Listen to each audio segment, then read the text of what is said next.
এখানে বিভিন্ন রকমের পাখা আছে। পাখা বলতে হচ্ছে যে কি আমাদের তো সর্বনিম্ন 15 হর্স পাওয়ার থেকে শুরু করে সর্বোচ্চ 200 এইচপি বা 250 হর্স পাওয়ার পর্যন্ত আছে। তো এইসব বিভিন্ন ক্যাটাগরির পাখা প্রোপাইলারগুলো আলাদা হয়ে থাকে।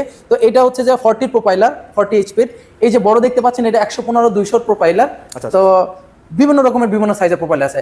কিছু কিছু ক্ষেত্রে অনেক সাইজ আছে, সাইজগুলো ডিপেন্ড করে হচ্ছে যে কোনো ডিস্ট্রিক্টে কম সাইজের পাখাগুলো ইউজ করে তেল সাশ্রয়ের জন্য। এটা বিভিন্ন রকম ব্যাপার আছে, যারা যেটা চাবে সেই সাইজের পাখা নট অনলি পাখা, আমরা সম্পূর্ণ স্পেয়ার পার্টস যা যেরকম চাবে সেরকম স্পেয়ার পার্টস আমাদের কাছে স্টকে অ্যাভেলেবল থাকে। এগুলো সব স্পিডবোর্ডের দাম কেমন যদি একটা ধারণা? এগুলো হচ্ছে যে আপনার 6000 টাকা করে। 6000 হইলে বা যে বড় সাইজ নিতে চাইলে দাম একটু বাড়বে। এগুলো 8000 করে। 8000 করে। আচ্ছা, যে বড় সাইজের 8000, এগুলা সিলভার কালার না, এগুলো এসএস এর, এগুলো হেভি, খুব হেভি, এগুলোর একটু দাম হাই রেঞ্জের।